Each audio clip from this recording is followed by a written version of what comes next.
Última hora. Se acabó el dedazo. Claudia Sheinbaum le cierra la puerta a los pluris que solo viven del pueblo sin dar la cara. Ciudad de México, hoy amaneció con una declaración que hizo crujir los muros del viejo régimen. La presidenta Claudia Sheinbaum le puso un alto contundente a los plurinominales, esos políticos de aire acondicionado, que nunca pisan el territorio, pero viven del presupuesto como si fueran reyes sin corona. Con voz firme y sin rodeos, la presidenta fue clara. No estamos en contra de la representación de las minorías, pero no vamos a permitir que quienes no ganan ni una casilla sigan entrando al Congreso por la puerta de atrás. Y es que el nuevo proyecto de nación ya no tiene espacio para vividores del erario, esos que se cuelgan de una lista a modo para colarse en San Lázaro o en el Senado sin despeinarse. Las listas plurinominales no son una verdadera representación. Si quieren el voto, que salgan a convencer al pueblo. Que toquen puertas, que caminen las calles, que escuchen a la gente, sentenció Sheinbaum. La propuesta de la presidenta es clara y directa, se acabaron las listas pluris a modo. Ahora, si una minoría quiere una curul, que quede como primera minoría, es decir, que al menos haya competido, que haya hecho campaña. Adiós a los elegidos por dedazo, bienvenidos los que sudan el voto.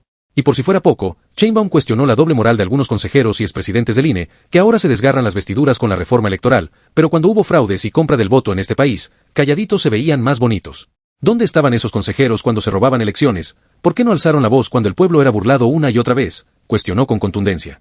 Y ahí lo tienen. Con Claudia Sheinbaum se acabó el privilegio de sentarse en una curul sin el respaldo del pueblo. Ahora si quieren seguir en la nómina, tendrán que ganarse cada voto, uno por uno. Y eso, señoras y señores, tiene a la oposición echando espuma por la boca. Porque cuando el pueblo manda, los pluris tiemblan. Nosotros hacemos nuestro trabajo. Nosotros no solamente es lo que decimos, sino los resultados. No establecemos relación de contubernio con nadie.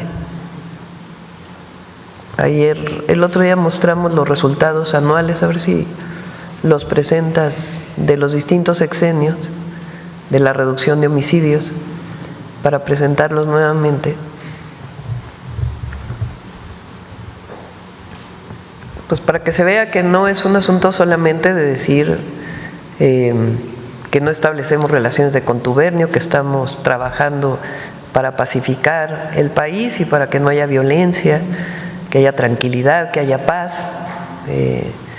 El trabajo que hace el Gabinete de Seguridad son de primera todos nuestros compañeros secretarios, desde el secretario de Seguridad Omar García Harfuch, el secretario de la Defensa, el general Ricardo Trevilla, el secretario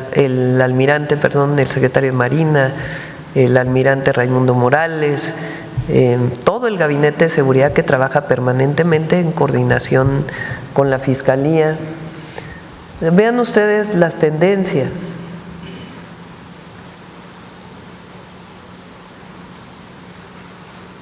Nosotros estamos en este momento y va a bajar en un promedio de 70.5 en el año. Y tuvimos los primeros meses que fueron más complejos y ahora hay una reducción. A ver si presentas la de los meses en homicidio doloso.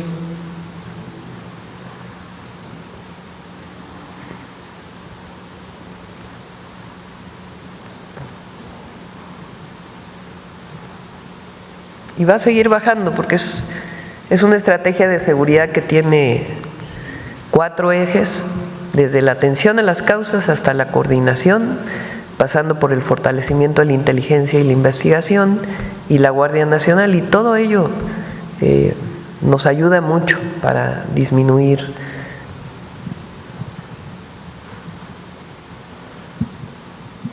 semestre más bajo desde 2017 en homicidio doloso. O sea, hay resultados y va a haber más resultados. Entonces trabajamos todos los días por la paz y la seguridad de las y los mexicanos. Gracias, presidente. Presidente, este fin de semana varios exconsejeros presidentes del Instituto Nacional Electoral le hacen un llamado a usted en la reforma electoral que anunció presentar en su momento, que sea por consenso y que incluso no disminuyan los plurinominales, sino que incluso no, que aumenten. Dicen. No, ya quieren 75% también para aprobar la reforma. Nuestro objetivo no es que partidos que no tengan, que no ganen a un diputado, a un senador de manera directa, no tengan representación. Pero lo que sí decimos es que las listas de plurinominales pues no son una verdadera representación. y que es muy importante que aquel que quiera obtener un voto vaya al territorio a convencer a la ciudadanía. Entonces, ya en su momento pues presentaremos la propuesta que hace el Gobierno de México y pues que se abra, que tenga un espacio de discusión importante para su posterior aprobación. Muchas gracias. Lo importante es el voto popular. Esa es la democracia. Buenos días, Presidenta. Buenos días, servidoras, servidores públicos. Buenos días a todas y todos. Sósimo Camacho, de Luces del Siglo.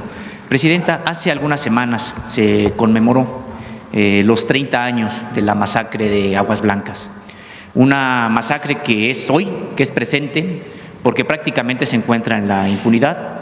Aquellos perpetradores, desde el presidente Ernesto Zedillo, quien incluso habla o alerta, según él, en contra del autoritarismo en distintos foros del mundo, bueno, pues nunca fue ni juzgado ni procesado por una situación de esta naturaleza. Una de las masacres probablemente con mayor impacto en las últimas décadas en este país, y vaya que hubieron varias, incluso en su propio sexenio. Sin embargo, Presidenta, decíamos, no ha habido reparación tampoco para los deudos, y incluso hoy está preso Antonio Barragán Carrasco, un sobreviviente de esta masacre de Aguas Blancas, que finalmente fue aprehendido algunos años después de esta masacre por una persecución que ocurrió en contra de toda la organización campesina de la Sierra del Sur. En ese momento, en el sexenio, precisamente después de Zedillo, vino los gobiernos panistas, y prácticamente se consideró a esta a esta organización como si fuera insurgente, y así se le trató.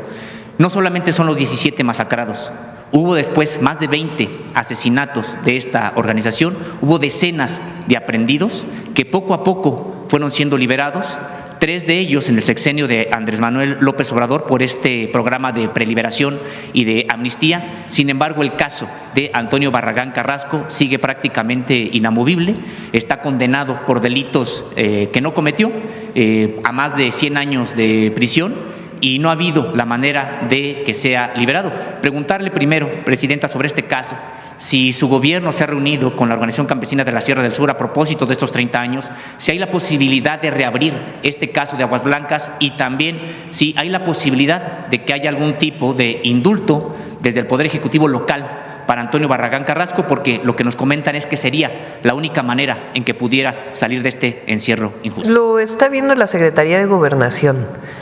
Esa responsabilidad la tiene la Subsecretaría de Derechos Humanos con Arturo Medina, y como otros casos, los está revisando y viendo la secretaria. ¿Y le han informado algo sobre esta posibilidad de un indulto hacia Ya lo informaremos, pero lo tienen en cuenta, inclusive hay temas internacionales con esto y lo está atendiendo la Secretaría de Gobernación.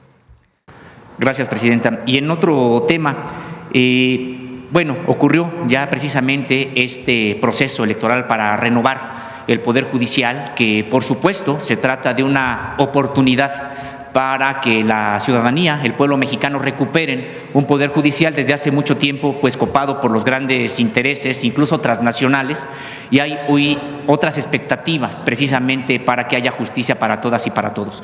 Ha habido, sin embargo, algunas irregularidades en el propio proceso. Usted se ha referido a que se trata alrededor del 1%, y por supuesto que las irregularidades no demeritan el trabajo y todo el esfuerzo para renovar el Poder Judicial en este país.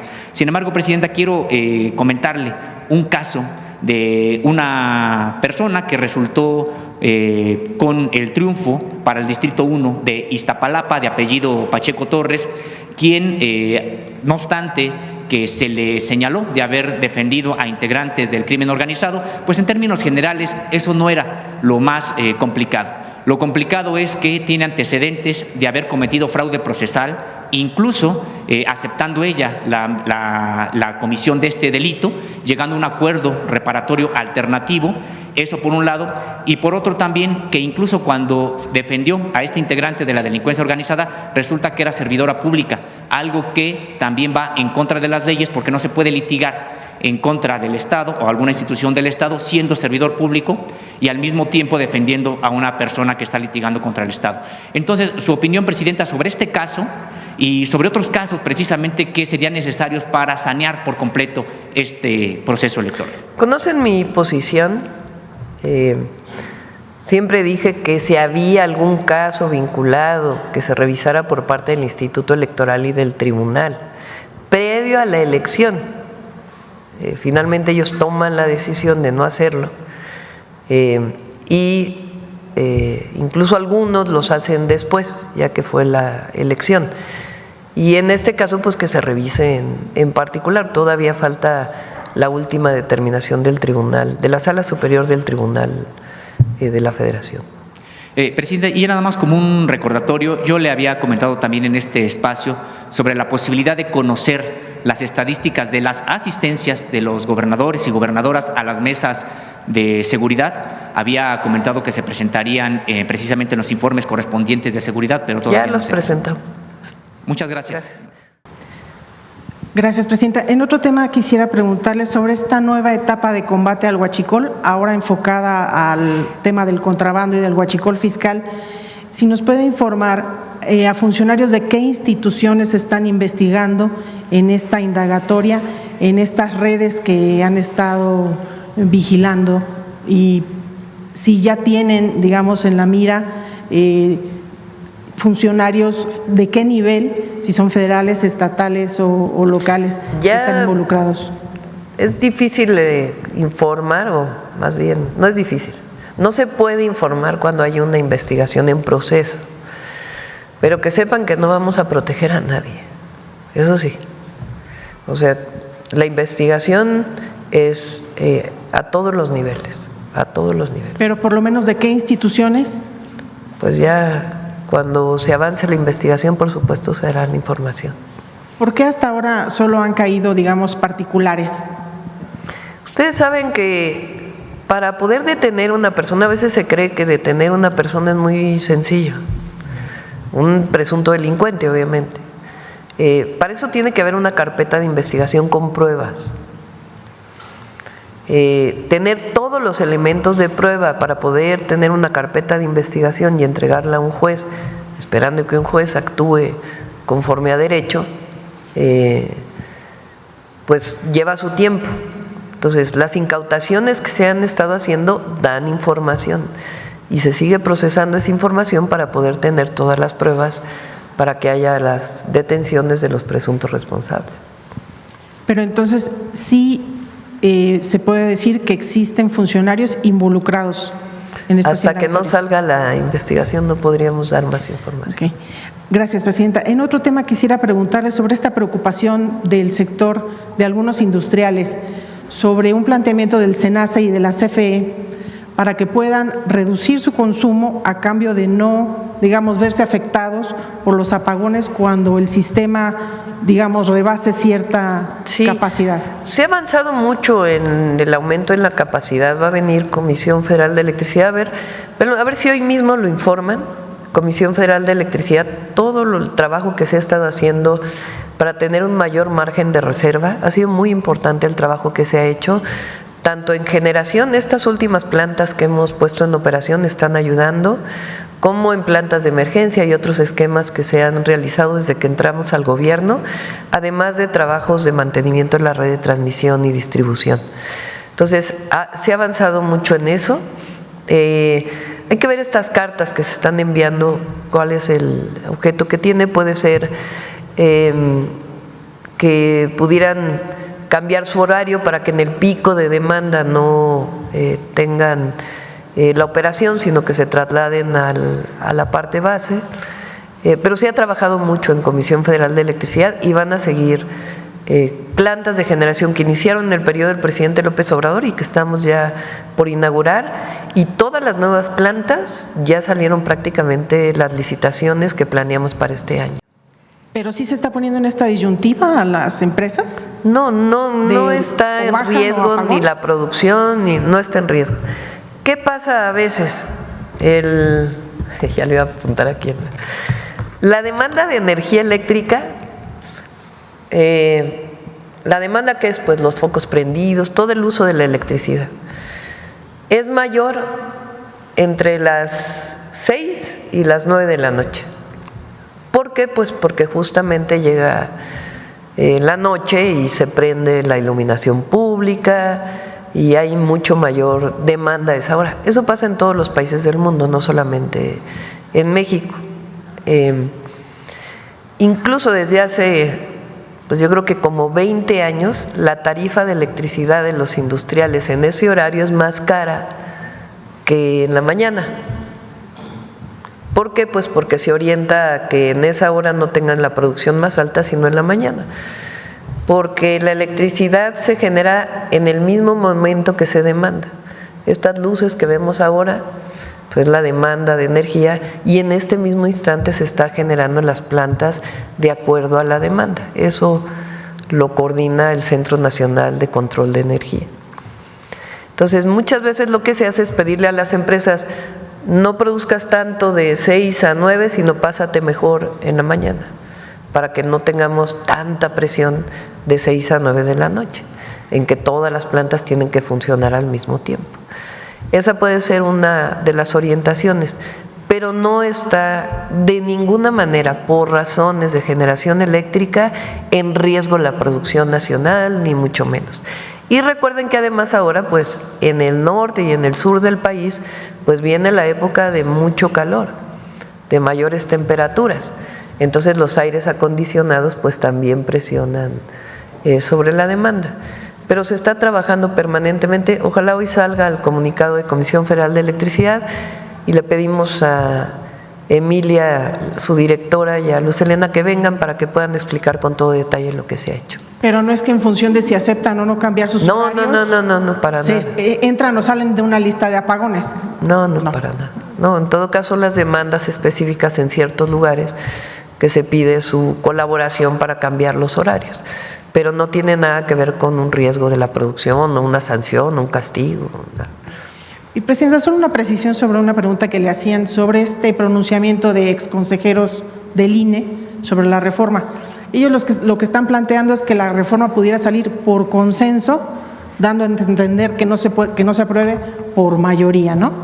¿Ve usted viable este escenario? Pues fíjense las propuestas que están haciendo.